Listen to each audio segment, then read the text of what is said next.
Партия РСЛ, депутат Рижской думы Инна Дерев. Добрый день. Александр Сергеевич сейчас с нами. Он нам погоду заказал. Ну, по сравнению со вчерашним, сегодня просто прекрасная погода. Es runāšu latviski šodien, tāpēc, ka pieminekļu saglabāšana ir svarīga visiem kulturāliem Latvijas tautas pārstāvjiem. Un man patiesi prieks, ka mēs esam tik kuplā skaitā šodien te. Ir lietas, kas ir pretrunā veselam sapratam. Starp šādām darbībām ir pieminekļu demontāža. Izskaidrojums ir tikai viens. Barbariem nav vesela saprata un kultūras jēdziena.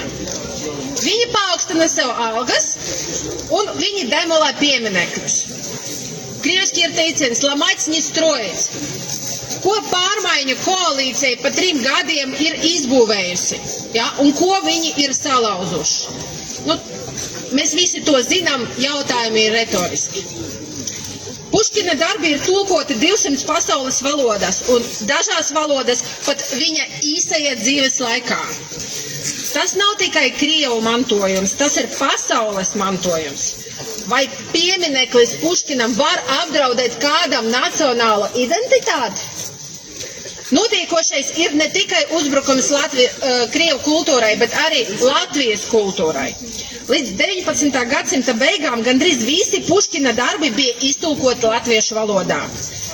Pirmais rakstnieks, kurš sāka tulkot Puškina dzējoļus latviešu valodā, bija Juris Alunāns, pazīstamais latviešu dzējnieks, publicists, valodnieks, viens no jaunlatviešu kustības dalībniekiem.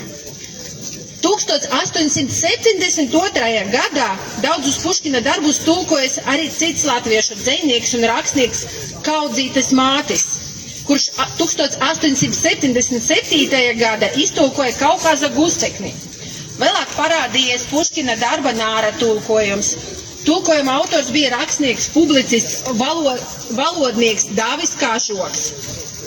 Vēlāk tika iztulkota arī Kapteiņu meita, un pēc tam Puškina darba tulkojumi tika publicēti gandrīz visos Latvijas žurnālos, avīzes un pat kalendāros. Rīgā viena no ielām ir nosaukta Puškina vārdā, un nebija brīnums, ka šīs ielas nosaukums saglabājas arī Pirmās Latvijas Republikas laikā. Puškina piemineklis Rīgā ir veltījums dzejnieka un rakstnieka daļradei, kam bijusi liela ietekme arī uz latviešu kultūras attīstību. Tas ir dīvaini un nenormāli, ka daži slikti izglītoti cilvēki, būtībā barbari, mēģina apgānīt piemineklis tādām figūram kā Puškins un demontēt pamatojoties uz nepatiesiem argumentiem.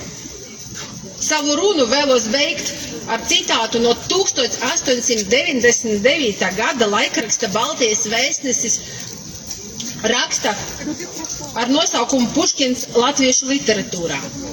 Puškina ģēnijs esot tik varens, ka tas pieder ne tikai vienai tautai, bet visai cilvēcei. Lieciet Puškinu mierā! Lieciet Puškinu mierā! Lieciet Puškinu